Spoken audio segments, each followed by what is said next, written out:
নমস্কাৰ সকলোকে স্বাগতম জনাইছো আমাৰ educational YouTube channel unique science টিউটোৰিয়েললৈ সো আমি আজি ডিসকাস কৰিম ইউনিফৰ্ম সাৰ্কুলাৰ মোশনৰ সেন্ট্ৰিপিটাল এক্সেলাৰেশনৰ ওপৰত সো টপিকটো বৰ দৰকাৰী টপিক হয় তোমালোকে মন কৰিবা কোনো ধৰণৰ ডাউট থাকিলে কমেন্ট কৰিবা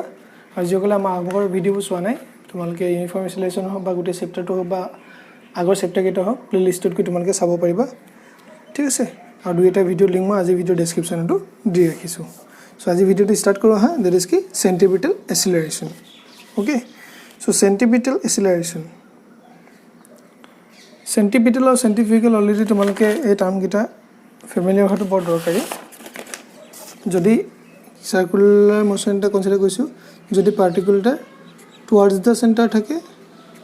ऐटा थकी से away from the center ठीक है से so centripetal बिली कोले away from the center है और सेंट्रिपिटल বুলি কলে और सेंट्रिफ्यूगल বুলি কলে टुवर्ड्स द सेंटर হয় ঠিক আছে যদি সেন্টাৰ ফালে হয় তেল কি হয় সেন্ট্ৰিফিউগল আৰু সেন্টাৰ পৰা যদি বাহিৰ ফালে হয় তেল কি কলে সেন্ট্ৰিপিটাল ঠিক আছে সো এটা আমি ইউনিফৰ্ম সাৰ্কুলাৰ মোশনৰ ক্ষেত্ৰত যেটো অলৰেডি কনসিডাৰ কৰিছো আমি কি কৰিছো আমি এটা বডি কনসিডাৰ কৰো सपोज ধৰক এটা ইউনিফৰ্মলি স্পিডত এটা পাৰ্টিকল সাৰ্কুলাৰ পাথত ঘূৰি আছে ঠিক আছে এটা বডি কি আছে ইউনিফৰ্ম স্পিডত দ্যাট ইজ ওমেগা স্পিডত এটা সৰি ইউনিফৰ্ম স্পিডত এটা নিৰ্দিষ্ট পথত কনস্ট্যান্ট স্পিডত ঘূৰি আছে জানি কি সেন্টাৰটো কি আছে আমি ও ধৰিছো আৰু ৰেডিয়াস কি ধৰিছো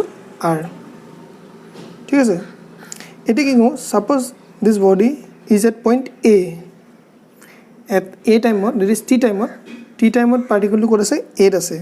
ঠিক আছে আৰু যদি t + ডেল্টা টাইম t লগতে আৰু এটা সৰু টাইম এড হৈ গল t + ডেল্টা টাইমত পাৰ্টিকলটো সাপোজ পাইছে কি এট পইণ্ট b ঠিক আছে সো সাপোজ কি কৰো late at point a the velocity of the particle at a in time t is considered as what this direction এই ডাইৰেকশন আমি কনসিডাৰ কৰিছো velocity ঠিক আছে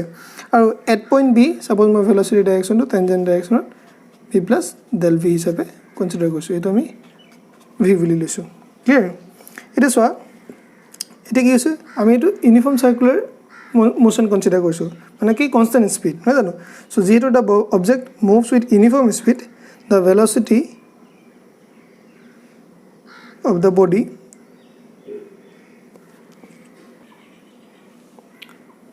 velocity of the body vn v plus del v represented কি হৈছে along tangent direction ঠিক আছে so এটা আমি কি কৰিব লাগিব আমাক কি লাগে centripetal acceleration now to find the acceleration of the object in circular motion আমি এই যোনটো ভেক্টৰ কনসিডাৰ কৰিছো v vector and this v vector suppose আমি কি কৈছো এই ভাগে এটো হেভি ভেক্টৰ ডাইৰেকশন বুলি কনসিডাৰ কৰিছো suppose p পৰা e l লৈ মুভ কৰিছে আৰু এটা আছিল this one that is কি v plus del v ঠিক আছে আৰু তেনেকৈ জয়েন কৰি মই এটো ৰিজাল্টেন্ট হিচাপে লৈছো সাপোজ এটো কিলো আমি m বুলি লৈছো ঠিক আছে সো এটো আমাৰ কি হ'ব এটো del v হ'ব ঠিক আছে আমি এটা এই এংগলটো যোনটো কনসিডাৰ কৰিছো সাপোজ দিস ইজ থিটা সৰি দিস ইজ সাপোজ del থিটা কনসিডাৰ কৰিছো যেটা আমি del থিটা ললো মানে এটো কি আছে del থিটা ওকে এটা কি হৈছে সোয়া আমি কি কইলো to find the acceleration of the object in circular motion আমি কি কইলো this pl আমি কি কইলো draw pl which is equal to what v vector and pm which is equal to what v plus del v what from the common point of p ঠিক আছে এতিয়া আমি কি কইলো যে আমি যোনটো pl draw কইলো এটো আমি v vector হিচাপে ললো and কি কৈছো যোনটো pm কনসিডাৰ কৰিছো এটো কি v plus del v হিচাপে আমি কনসিডাৰ কৰিছো ঠিক আছে so this lm so this vector lm vector which is given by আমি যোনটো lm vector কি বুলি লিখিছো del v মানে so this is what del v what represent কি হ'ব del v represent the change in velocity in time কি del t ঠিক আছে initially particle to a আছিল t time t পৰা del t plus del t time b পালে গৈ initially velocity আসলে v v পৰা velocity change b point হল v plus del v তো change in velocity কি হ'ব del v এখানে আমি কি কৈছো lm is equal to কি লৈছো so lm is equal to what del v which is nothing but the represent what change in velocity with respect to the time t ঠিক আছে এতিয়া কি কইলো সোয়া আমি যোনটো টাইম লৈছো del t so এই যোনটো del t টাইমটো যদি বহুত সৰু হয় as the time interval del t is very small যদি এই টাইমটো যদি বহুত সৰু হয় তেতিয়া হলে কি হ'ব সোয়া the point l and m are very close to each other হ'ব যদি হেডি close to each other হয় যদি আমি এটা সার্কুলার মোশনটা কনসিডার কৰিছো এটা ইয়াত আছে এটো কি আছে ওচৰতে হৈছে টাইমটো কি যেটো সৰু হৈছে গতি এটো আমি কি আছে এটা আৰ্ক হিচাপে কনসিডাৰ কৰিব পাৰো হয়নে সো আমি কি কৈছো as the time interval is del t which is very small so the points l and m are close to each other and আমি কি লিখিব পাৰো তেলে therefore lm vector is equal to কি লিখিব পাৰো এটো ম্যাগনিটিউড ললে কি হ'ব lm is equal to কি লৈছিল আমি del v হয়নে সো কি লিখিব পাৰো del v vector বাকি লিখিব তাকো del v বুলি লিখিব পাৰো সো হেতু কি হ'ব সো del v এই যোনটো del v ললো del v can be কি হৈছে can be treated as arc of the circle আমি কি হিচাপে লৈছো arc of the circle ঠিক আছে যাৰ নেকি এতিয়া যদি এটো আৰ্ক হৈ যায় এতিয়া এটোই কি হ'ব আমাৰ ৰেডিয়াস হ'ব আৰু এটো কি হ'ব ৰেডিয়াস হ'ব গতিকে আমাৰ ৰেডিয়াস গিটা কি হৈছে যেহেতু l আৰু m যদি বহুত ওচৰতে থাকে ৰেডিয়াস গিটা কি হ'ব নিয়াৰলি ইকুৱেল হ'ব সো হে ক্ষেত্ৰত আমি কি হ'ব যে this radius pl is equal to pm is equal to আমি কি লিখিব পাৰো v হিচাপে লব পাৰো যেহেতু আমাৰ চেঞ্জটো যে বহুতে সৰু হেকাৰণে আমি কি কৈছো তাত এই del v টো আমি জাগাত as a কি v বুলি লৈছো আমি কাৰণ টাইমটো কি কনসিডাৰ কৰিছো del t time is very small হয়নে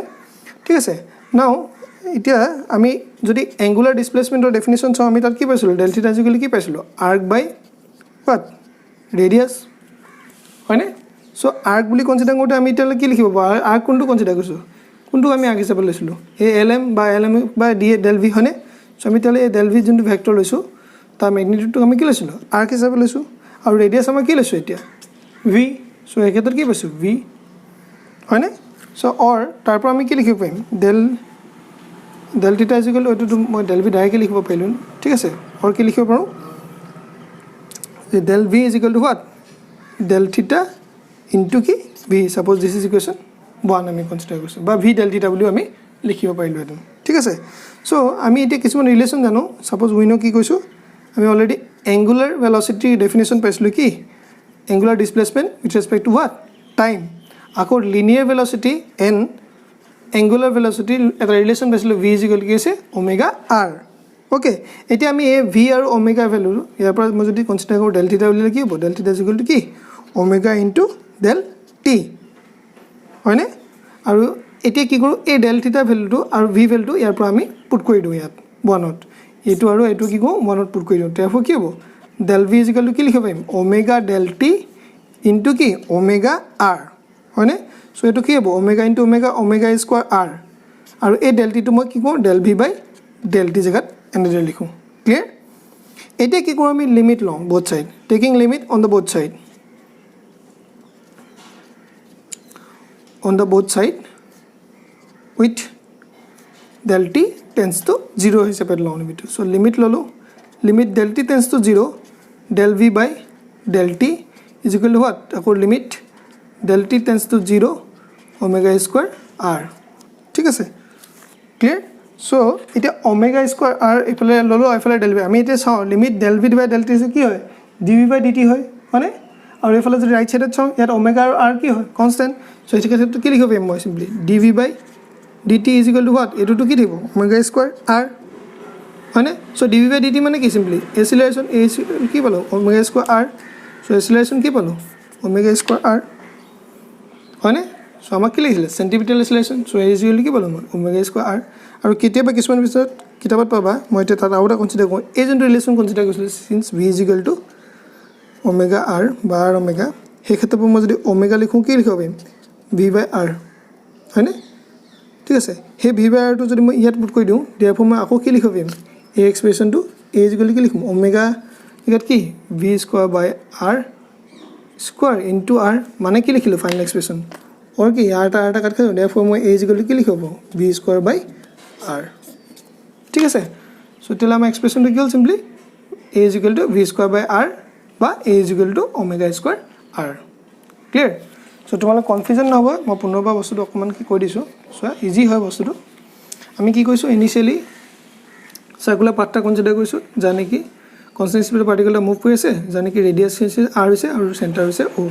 হি এট পইণ্ট 8 তাৰ ভেলোসিটি আমি কনসিডাৰ কৰিছো v ইন টাইম t তাৰ পৰা del t টাইমৰ পিছত তাৰ টাইমটো কি হৈছে t + del t হৈছে আৰু তাৰ কি হৈছে ভেলোসিটি চেঞ্জ হৈ v + del v হৈছে হি b পইণ্টত তেতিয়া তাৰ ভেলোসিটি কিমান গৈ v + del v এতিয়া এই যোনটো a পৰা b লৈ যাওঁতে পাথটো কনসিডাৰ কৰোঁতে এই পইণ্টত আমি ভেলোসিটি v লৈছিলো b পইণ্টত v + del v সেই এইটো বস্তুকে আমি কেনেদৰে কনসিডাৰ কৰিছো সাপোজ এনেদৰে দ্যাট ইজ pl টোক আমি v ভেক্টৰ হিচাপে লৈছো আৰু এই যোনটো b ভেক্টৰ হেতু কি pm বুলি লৈছো তাৰ ৰিজাল্টেন্টটো কি হ'ব দিস ওয়ান মই এই বস্তুটো বেলেগ ধৰণে কৰিব পাৰো তোমালোকে ট্ৰায়াঙ্গল ল ভেক্টৰ ইউজ কৰি পিনেও কৰিব পাৰা ঠিক আছে এটো অলপ বেলেগ প্ৰসেস হ'ব যদি এই ধৰণে বুজি নোপোৱা তোমালোকে কমেন্ট কৰিব মই তেনেকৈ বুজাই দিবলৈ ট্ৰাই কৰিম ঠিক আছে